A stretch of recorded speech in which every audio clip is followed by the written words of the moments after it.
स्वागत है आपका हमारे YouTube चैनल पे जिसका नाम है अवेकनिंग रेजोनेंस ऑफ माइंड। और जो सब्जेक्ट मैं आपको पढ़ाने जा रही हूँ वो है एग्रोफॉरेस्ट्री, जो कि एक बहुत इम्पॉर्टेंट टॉपिक है for your college if you are an agriculture और forestry student, state PCS, ranger, IBPS SO, IFOS या अदर कोई भी अगर बैंकिंग एग्जाम्स आप दे रहे हैं। और जो चैप्टर आज हम कवर अप करने जा रहे हैं दैट इज इंट्रोडक्शन, यानी उसके बेसिक्स के बारे में हम पढ़ेंगे। व्हाट इज इट्स नीड, इसका हम लोग कहाँ उपयोग डिफरेंट डिफरेंट लोकेशंस पे या जगहों पे कर सकते हैं। एग्रोफॉरेस्ट्री, पहले हम इसका बेसिक्स जानेंगे कि आखिर एग्रोफॉरेस्ट्री होता क्या है और इसके बारे में हमें क्यों जानना चाहिए।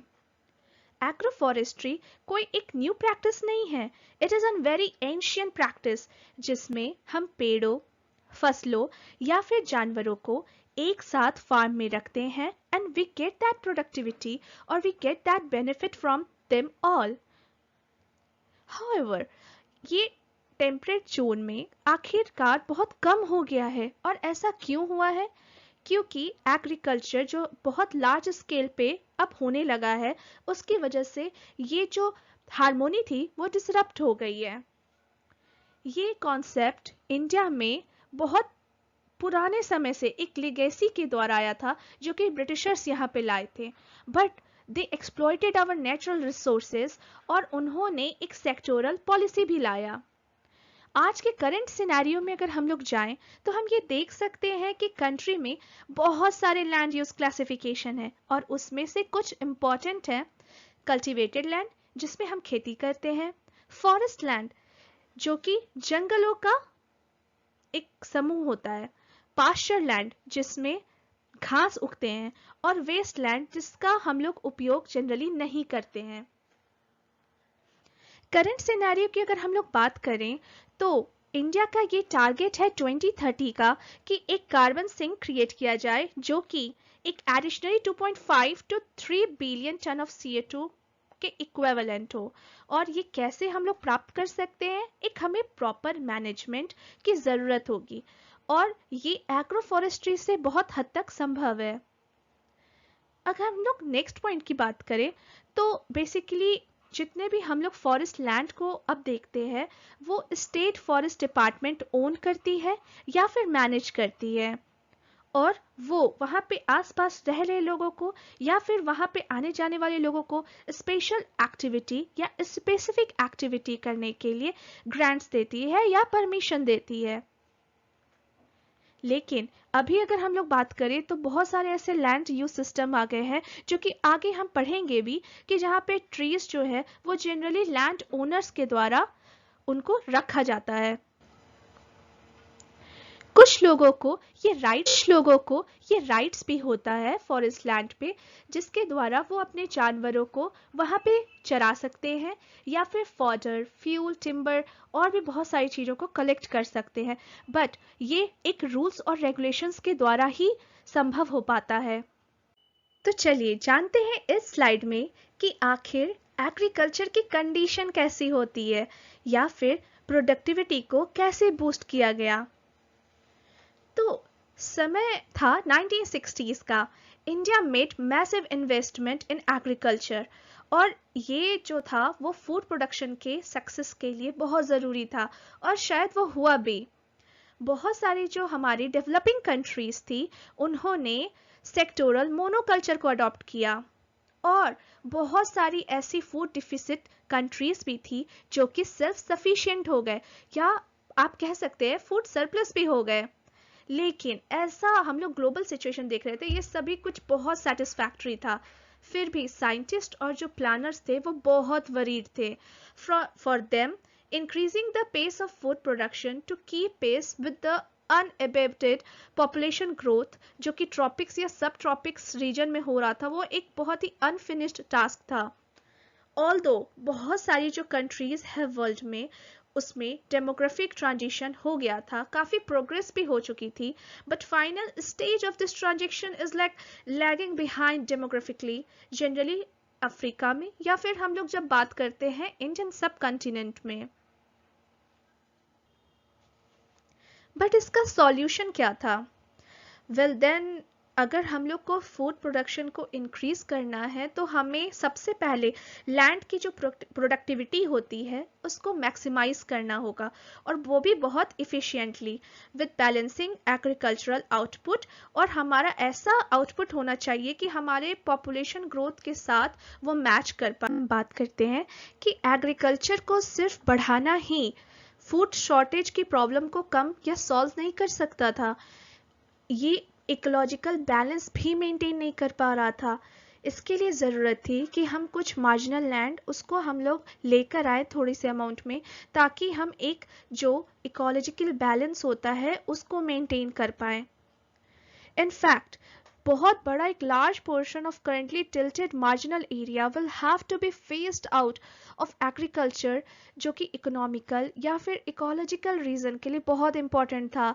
Land for agriculture is shrinking resource because some land is being taken out of production all the time, और उसको हम लोग कई टाइम डाइवर्ट कर देते हैं या कर दिया था हम लोगों ने रोड के लिए, घर बनाने के लिए या इंडस्ट्रीज के लिए, और हम लोगों ने सॉइल के बारे में उतना नहीं सोचा। हमें पता था कि लैंड की काफ़ी स्कैरसिटी है and even the population was growing, जो कि एक बहुत ही बड़ा चैलेंज है हमारे डेवलपिंग कंट्रीज लाइक इंडिया के लिए, जहाँ की फूड सिक्योरिटी अब एक इशू बनने जा रही है। जो carrying capacity of the land in many development like developing countries is over stressed. और हम लोग जब बात करते हैं तो हम लोग देख रहे हैं कि हमारे डेवलपिंग कंट्रीज में जब हम बात कर रहे हैं तो ये सफिशिएंट लैंड रिसोर्सेज नहीं है जब हम खाने के रिक्वायरमेंट की बात कर रहे हो तो, और पॉपुलेशन बहुत बढ़ रही है सेम टाइम पर, तो carrying capacity of the land is not so much as compare to the growing population. और अगर हम इनपुट बढ़ा भी दें या रेस कर भी दें इंटरमीडिएट लेवल तक, तो भी सिचुएशन काफ़ी क्रिटिकल है इन जगहों पर। Many millions of people above the carrying capacity of the land, जो ये पॉपुलेशन राइज कर रहा है ह्यूमंस का या फिर एनिमल्स का, जो कि ओवर एवर एक्सपेंडिंग हो रहा है for the need of the food fodder fuel needs. तो एक्सपर्ट का ऐसा कहना है कि ये बहुत प्रेशर डाल रहा है और हमारे स्टेबिलिटी जो होता है elements of the agro ecosystem उसको ये अफेक्ट कर रहा है। और प्रॉब्लम केवल हमारे लैंड्स को ही नहीं है, प्रोडक्टिव लैंड्स को, ये हमारे जो मार्जिनल फार्मर्स हैं, जो गरीब किसान हैं, उनको भी एक फ्रजाइल क्रॉप लैंड प्रोवाइड कर रहा है या फॉरेस्ट लैंड प्रोवाइड कर रहा है that is unsuitable for modern agriculture. और हम लोग अगर प्रेजेंट ट्रेंड का बात करें तो population is like growing very much, जिससे कि हमारा, और हम देख रहे हैं कि पास्चर लैंड और फॉरेस्ट लैंड जो है वो घटते ही जा रहे हैं, लोग कन्वर्ट उसे करते ही जा रहे हैं ईदर फॉर देयर लिविंग या फिर उनको इंडस्ट्रीज खोलना है। तो इस हिसाब से तो अनसाइंटिफिक लैंड यूज प्रैक्टिसेस इन मार्जिनल सॉइल्स पर हो रहा है, जिससे कि सॉइल इरोजन क्रिएट हो रहा है, जो कि हम अब अपने नेक्स्ट स्लाइड में देखेंगे। बात करते हैं अब डिफ़िकल्टीज़ की, क्या क्या परेशानियां हमें आ रही हैं सॉइल इरोजन जो कि हो रहा है उसकी वजह से, और ये क्यों हो रहा है आखिर। तो इसका मेजर काउज हो सकता है डिफॉरेस्टेशन। ये बहुत बड़ा गैप क्रिएट कर रहा है, या एक gap exist between the rate of deforestation and the tree plantation generally tropics के एरिया में।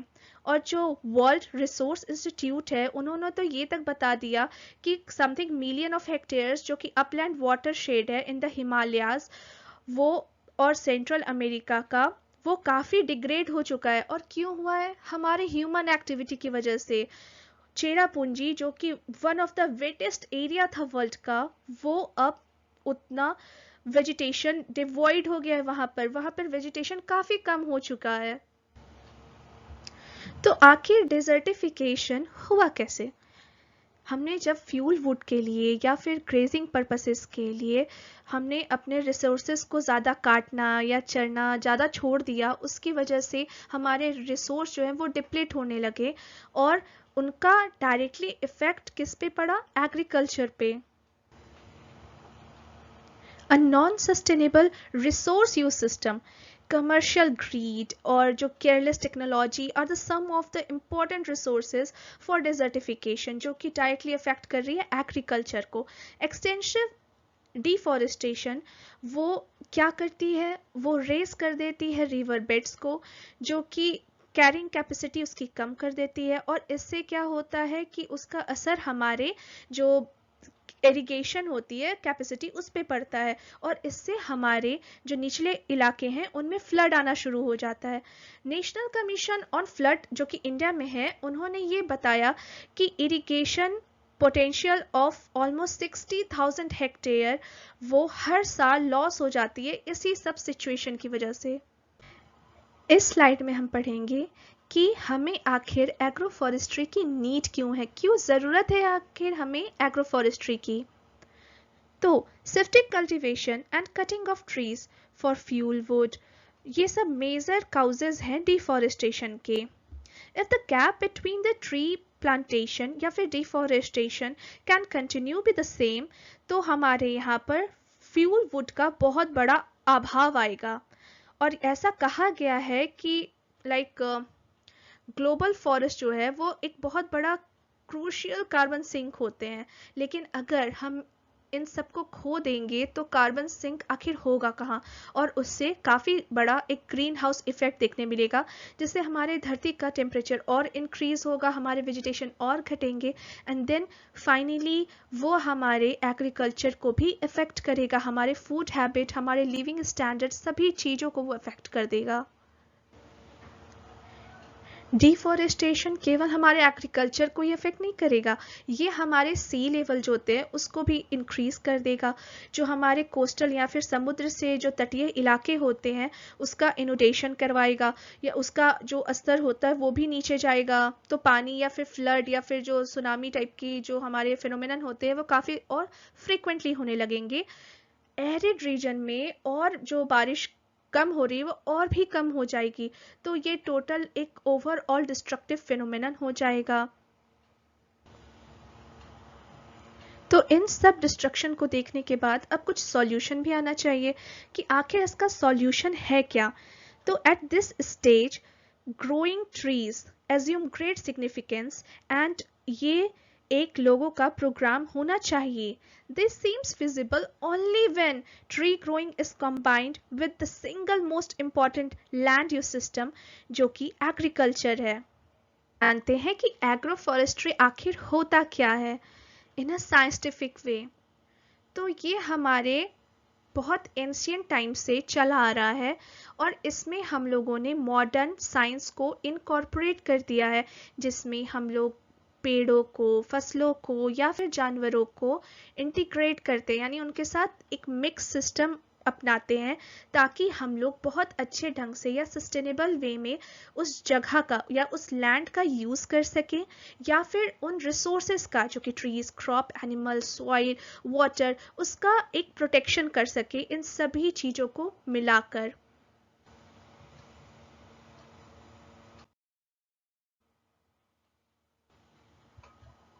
तो चलिए जानते हैं कि एग्रोफॉरेस्ट्री की डिफिनीशन क्या होती है.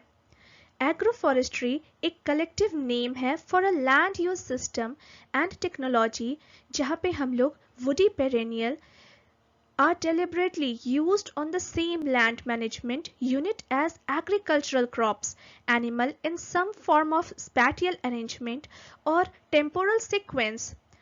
और आपको तो पता ही होगा, in an agriculture system there are both ecological and economical interaction between various components, क्योंकि इसमें हम जानवर भी यूज कर रहे हैं, इसमें हम क्रॉप भी यूज कर रहे हैं, we are also incorporating the trees also. अब इस डेफिनेशन को हम लोग कैसे इम्प्लीमेंट करेंगे, इसका एक समराइज व्यू क्या होगा. पहला तो agroforestry two or more species of plants at least one of which is woody perennial उसका यूज करता है. एग्रोफॉरेस्ट्री सिस्टम में हमेशा 2 या 2 से अधिक आउटपुट होते हैं, और इसका फायदा हम अगले स्लाइड में देखेंगे. The cycle of an agroforestry system is always more than 1 year, और इसका हमेशा साइकिल भी 1 साल से ज़्यादा रहता है. even the most simplest agroforestry system is more complex ecologically and economically than a monocropic system. जब हम लोग मोनोक्रॉपिंग यानी सिंगल एक क्रॉपिंग सिस्टम की बात करते हैं तो इससे काफ़ी कम्प्लेक्स होता है एक सिंपल एग्रोफॉरेस्ट्री सिस्टम, चूँकि एग्रो प्लस फॉरेस्ट्री इसमें हम लोग पेड़ भी यूज़ कर रहे हैं, इसमें हम लोग क्रॉप भी यूज़ कर रहे हैं, तो इससे ये ज़्यादा कम्प्लेक्स हो जाता है। अब हम धीरे धीरे बात करेंगे इसकी बेनिफिट्स के बारे में, आखिर क्यों इतना इम्पोर्टेंट हो जाता है ये एग्रोफॉरेस्ट्री। तो हम लोग बात करते हैं एनवायरमेंटल बेनिफिट्स की। एनवायरमेंटल बेनिफिट्स ये होगा कि हम जब पेड़ों को फूड क्रॉप के साथ कंबाइन करते हैं किसी भी क्रॉप लैंड फार्म्स पर, तो उसका एक सर्टेन यील्ड बहुत अच्छा आता है, जो कि एनवायरमेंटल कंडीशंस के लिए भी काफ़ी बेनिफिशियल होता है, और जो किसान या फिर जो लोग या जो जन उसको उगा रहे हैं उसके लिए भी काफ़ी वो बेनिफिशियल हो जाता है। और साथ में इसका एक जनरल इकोलॉजिकल बेनिफिट ये भी है कि ये प्रेशर ऑन द फॉरेस्ट को रिड्यूस करता है काफ़ी हद तक, ये न्यूट्रिएंट्स का भी रिसाइकिल करता है और आपको इकोलॉजिकल जो सिस्टम है उसको प्रोटेक्ट करता है। ये सरफेस रन ऑफ जो होता है, जो पानी बह जाती है, उसको भी रिड्यूस करता है, जिससे कि न्यूट्रिएंट्स जो होते हैं सॉइल के वो बच जाते हैं और सॉइल इरोजन काफ़ी हद तक कम हो जाता है। इससे हमारे जो माइक्रो क्लाइमेट हैं वो भी काफ़ी इम्प्रूव हो जाते हैं, such as lowering of the soil surface temperature, या फिर इवेपोरेशन जो है वो सॉइल मॉइस्चर का कम हो जाता है या रिड्यूस हो जाता है combination of mulching and shading से। और हाँ, इतना ही नहीं, ये सॉइल के स्ट्रक्चर को भी इम्प्रूव करता है। और कैसे करता है, क्योंकि इसमें बहुत सारे हम लोग प्लांट्स ट्रीज ये यूज़ कर रहे होते हैं, जिससे हमें काफ़ी सारे ऑर्गेनिक मैटर मिल जाते हैं जो कि एक डीकम्पोज्ड लीटर को तैयार कर देते हैं और उससे प्रोडक्टिविटी भी इंक्रीज हो जाती है। तो अब चलिए जानते हैं कि इसका इकोनॉमिक बेनिफिट क्या होता है। एग्रोफॉरेस्ट्री जो सिस्टम होता है, जो कि क्रॉप लैंड्स या फिर फार्म लैंड्स पे हम लोग देखते हैं, वो इकोनॉमिक काफ़ी सिग्निफिकेंस लाता है किसके लिए, फार्मर्स के लिए, या जो लोग उनको उगा रहे हैं या जो उसका यूज़ कर रहे हैं उस सिस्टम का, या कम्युनिटी जो यूज़ कर रहा है, या रीजन जो यूज़ कर रहा है, या फिर नेशन, क्योंकि ये ओवरऑल सस्टेनेबिलिटी लाता है। और ये बेनिफिट्स क्या इंक्लूड करती है, let's see that. Increment in and maintenance of the output of the food, fuel, wood, fodder, fertilizer and timber।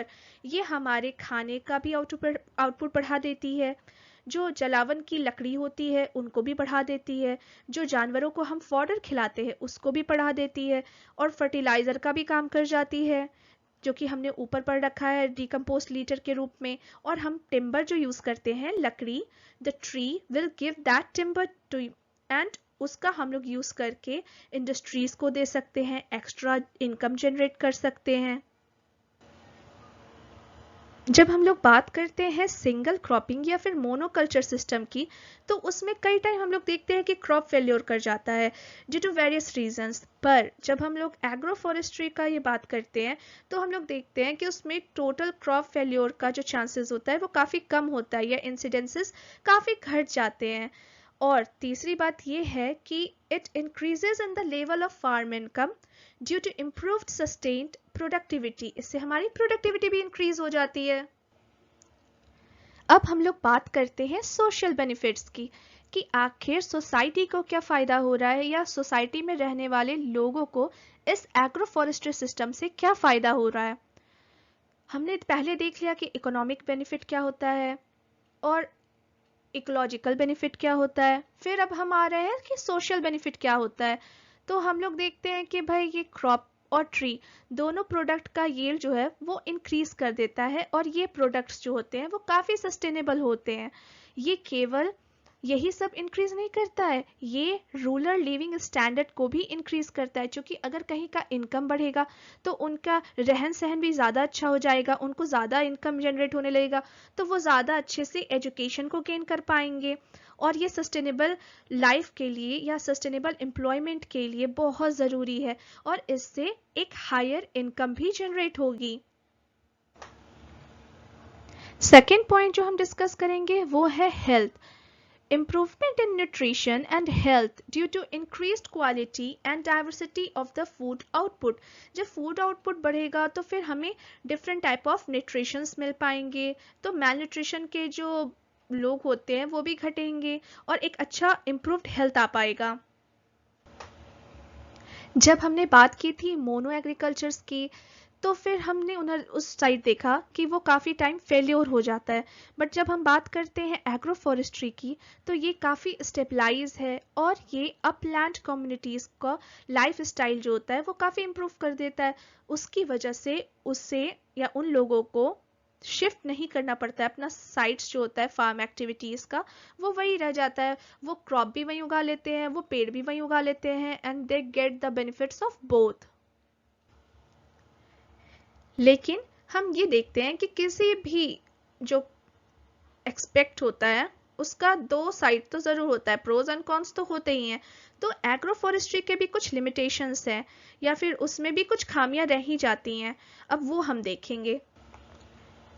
और बेसिकली इसके दो एस्पेक्ट्स होते हैं। पहला हो गया एनवायरमेंटल, इसमें होता है possible competitions of trees with food crops for space, sunlight, moisture, nutrients which may reduce the food crop yield। अगर आप एक साथ ही पेड़ को भी लगा देंगे और फूड क्रॉप को भी लगा देंगे तो उनके हाइट की वजह से जगह के लिए या फिर सनलाइट के लिए या मॉइस्चर के लिए या फिर न्यूट्रिएंट्स के लिए एक कंपटीशन सा हो जाएगा, और इससे इसका ज़्यादा इफेक्ट किस पे पड़ेगा, तो हमारे जो एग्रीकल्चर क्रॉप होते हैं उस पे पड़ेगा। दूसरा है damage to food crop during the tree harvest operation. अब जब हम लोग फूड क्रॉप को जब देखते हैं तो वो काफ़ी उनका जो हार्वेस्टिंग होता है वो अफेक्ट कर जाता है, किसकी वजह से, क्योंकि हमने पेड़ भी उगा रखा है और हमने क्रॉप भी साथ में उगा रखा है। थर्ड पॉइंट होगा potential of the trees to serve as host to insect pest that are harmful to food crop. अब हमने पढ़ रखा है भाई कि इंसेक्ट जो होते हैं या पेस्ट जो होते हैं पेड़ के वो बहुत अफेक्ट कर जाते हैं कभी कभी क्रॉप्स को, और अभी रिसेंटली भी हमने इंडिया में देखा कि बहुत ऐसा हमें एग्जाम्पल्स देखने को मिला जहाँ पर पेड़ के जो पेस्ट या इंसेक्ट्स थे उन्होंने फूड क्रॉप को काफ़ी हद तक हार्म कर दिया, जिससे हमारे फूड सिक्योरिटी पे खतरा हो जाता है। चौथा पॉइंट है rapid regeneration by prolific trees which may displace food crops and take over entire fields। अब कभी कभी क्या होता है कि किसानों को पता नहीं होता है कि कौन से पेड़ हम किस फसल के साथ उगाएं, वो कभी कभी गलत कॉम्बिनेशन चूज कर लेते हैं, और इससे क्या होता है कि जो फूड क्रॉप है वो एडवर्सली अफेक्टेड हो जाता है, और जो ये प्रोफाइलिक ट्रीज होते हैं या जो डोमिनेंट ट्रीज होते हैं वो पूरे खेत को ही अपना मान लेते हैं, और भाई फसल हमारी जो होती है वो मर जाती है। Second point which is very important as aspect is socio-economic। अब हमारा सोशल एक्सपेक्ट पे देखेंगे और इकोनॉमिक एस्पेक्ट पे देखेंगे, तो पहला हो गया requirement for more labor inputs which may cause scarcity at the times in other farm activities। अब एग्रो फॉरेस्ट्री में हम पेड़ भी उगा रहे हैं और हम खेत भी देख रहे हैं, तो इसमें ज़्यादा हमारे लेबर्स लग जाते हैं, और उससे क्या होता है कि अदर जो फार्म एक्टिविटीज़ जो वो किसान कर रहा है या फिर वो जो कम्युनिटी कर रही है वो अफेक्टेड हो जाती है। दूसरा हो गया competition between food and trees crops which could cause aggregate yield to be lower than those of a single crop. और कंपटीशन काफ़ी हाई हो जाता है, जिससे कि क्या होता है हमारे जो खेत के जो फसल होते हैं उनका यील्ड जो है वो काफ़ी कम हो जाता है। थर्ड हो गया longer period requires for tree to grow to maturity and acquire an economic value. अब हम देखते हैं भाई कि हमारी फसल जो है वो तो एक सीजन में हमें आउटपुट दे देती है, उससे हमारे इकोनॉमिक वैल्यू में एडिशन भी हो जाता है, पर ऐसा क्या सेम हमारे ट्रीज के साथ भी होता है, तो आप सभी को पता है ऐसा नहीं होता है, क्योंकि ट्रीज जो ग्रो करने में काफ़ी टाइम लगाती है, उसको मैच्योर होने में काफ़ी टाइम लग जाता है, और इससे जो होता है इकोनॉमिक वैल्यू काफ़ी कम हो जाती है उसकी, या फिर फार्मर को एट ए मोमेंट उसको इकोनॉमिक गेन या वैल्यू नहीं मिल पाती है। इफ दे वांट कि हमें सेम टाइम पर मिल जाए इनपुट, तो वो नहीं हो पाता। फोर्थ पॉइंट है resistant by farmers to displace food crops with trees especially where land is scarce। अब हमें हमारे पास उतनी ज़मीन नहीं है, तो भाई हम जो है वो फूड क्रॉप को ही ज़्यादा प्रेफर करेंगे। भाई पेड़ से ज़्यादा तो हमें डिपेंडेंसी हमारी फूड क्रॉप पर है, तो उस मामले में ये डिसबैलेंस हो जाती है। Fifth point है the fact that agroforestry is very complex, less well understood, more difficult to apply compared to जब हम लोग बात करते हैं सिंगल क्रॉप फार्म्स के। और यहाँ पर हम लोग देख रहे हैं कि भाई ये बहुत ही कम्प्लेक्स है, इसमें हम पेड़ की भी बात कर रहे हैं, इसमें हम क्रॉप्स की भी बात कर रहे हैं, तो इसको अप्लाई करना काफ़ी मुश्किल हो जाता है, क्योंकि सभी को इसका नॉलेज नहीं होता है कि सही कॉम्बिनेशन क्या है, पेड़ के साथ हम कौन सा क्रॉप यूज़ करें कि हमें मैक्सिमम बेनिफिट मिल सके, कौन शॉर्ट ड्यूरेशन क्रॉप है, कौन लॉन्ग ड्यूरेशन क्रॉप है, और पेड़ कौन सा, उसका इंसेक्ट कौन सा अफेक्ट कर सकता है उस क्रॉप पर। तो ये सभी जो चीज़ें हैं लिमिटेशंस, वो कैसे कम हो सकती हैं। तो हम अगर स्किलफुल मैनेजमेंट करें या उन सब प्रैक्टिसेस को हम लोग अपने डेली लाइफ में अपनाएं, if we want a productive agro forestry system, तो वो कंट्रोल हो सकता है। अब एज अ सजेशंस कि हम एग्रो फॉरेस्ट्री को कैसे इजीली अडॉप्ट कर सकते हैं, उसके कुछ स्ट्रैटेजीज हैं, तो चलिए डिस्कस करते हैं। हमें वो लेग्यूम ट्रीज को लेना है जो कि स्मॉल हो या फिर लाइट क्राउन्स के हो। क्राउन मतलब जो पेड़ के ऊपर का ग्रीन हिस्सा होता है उसे हम क्राउन बोलते हैं। तो वो क्राउन जो है वो लाइट हो, so that the sufficient sunlight वो फूड क्रॉप को पहुंच सके और उससे फोटोसिंथेसिस जो उनकी खाने बनाने की प्रक्रिया है वो बढ़ जाए।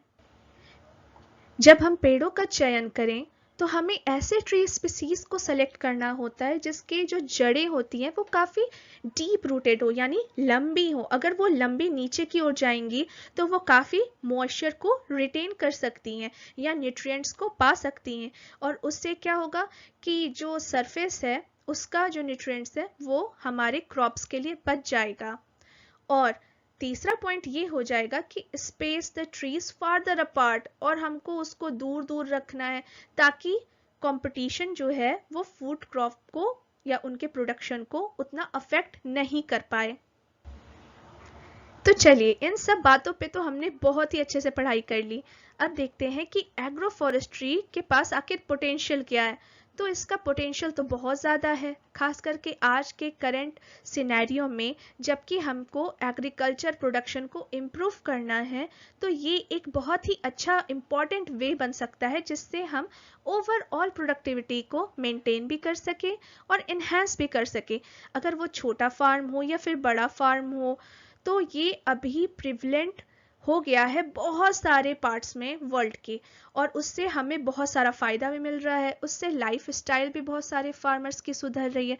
तो ये एक की टू सस्टेनेबल प्रोडक्टिविटी है जो अभी मॉडर्न डे में बहुत इम्पॉर्टेंट है। चैप्टर जो हम अब आने वाले सीरीज में पढ़ेंगे, the history of agro forestry, और वो बहुत इंटरेस्टिंग चैप्टर है। आप बिल्कुल भी बोर नहीं होइएगा। I will make sure that you will show your interest and आपको बहुत मज़ा आए पढ़ के। नाउ फॉर दिस स्लाइड आपको मैं एक बूस्टर सीरीज दे रही हूँ। आपने इतना कुछ पढ़ा तो ज़रूरी भी है कि आप उससे रिलेटेड कुछ क्वेश्चंस जो होते हैं या एमसीक्यूज जो होते हैं वो प्रैक्टिस करें। उससे क्या होगा कि आपको पता चल पाएगा कि क्वेश्चन कैसे आएंगे, या फिर आप कौन सा सॉल्व कर पा रहे हैं, आपके कॉन्सेप्ट क्लियर हुए कि नहीं हुए, या फिर मेरे पढ़ाने में अगर आपको और कुछ चाहिए तो लेट मी नो। और आपको ये सारे जो नोट्स हैं मेरे पीपीटी के वो मेरे इंस्टाग्राम हैंडल पे मिल जाएंगे, या फिर थ्रेड जो सोशल मीडिया अभी जस्ट लॉन्च हुआ है उस पर मेरे जो ये है अकाउंट नीचे दिया हुआ है अवेकनिंग ऑफ माइंड 5, उस पे जाकर के आप एक टेक्स्ट मैसेज छोड़ सकते हैं so that I can upload this PPT on that. और हाँ, जितना कुछ मैंने बोला अगर वो पूरा चैप्टर आपको चाहिए विद लाइक नोट्स फॉर्मेट तो फिर वो पेड होगा, and you can find on it on awakening of mind 5 Instagram। अगर आप मुझे पर्सनल मैसेज करते हैं सो दैट आफ्टर पेमेंट मैं उसे भेज दूंगी, और सारे डिटेल्स मैं आपको वहीं पे दे दूंगी, व्हाट आर द चार्जेस। और अगर आपको ऐसा फील हो रहा है कि ये चैप्टर पढ़ के आपको बेनिफिट मिला है फॉर योर कॉलेज और एग्जाम्स के लिए, तो इस चैनल को ग्रो करने के लिए मेरी मदद करिए और मैक्सिमम लर्नर्स तक पहुंचाइए ताकि उनका भी नॉलेज एनहांस हो सके।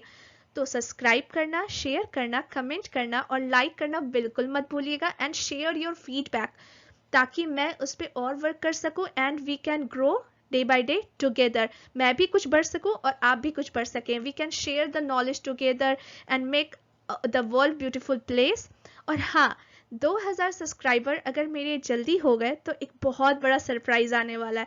तो स्टे ट्यून्ड और अपने फ्रेंड्स के साथ शेयर करिए ताकि मेरे मैक्सिमम सब्सक्राइबर्स हो सके और मैं और इनपुट अपना बेस्ट दे पाऊँ इस awakening of the mind channel पर। Thank you. See you all in the next video. और हाँ, MCQ जो है वो आपको प्लेलिस्ट में मिल जाएगी and we will discuss those all MCQs together और बहुत मज़ा आने वाला है।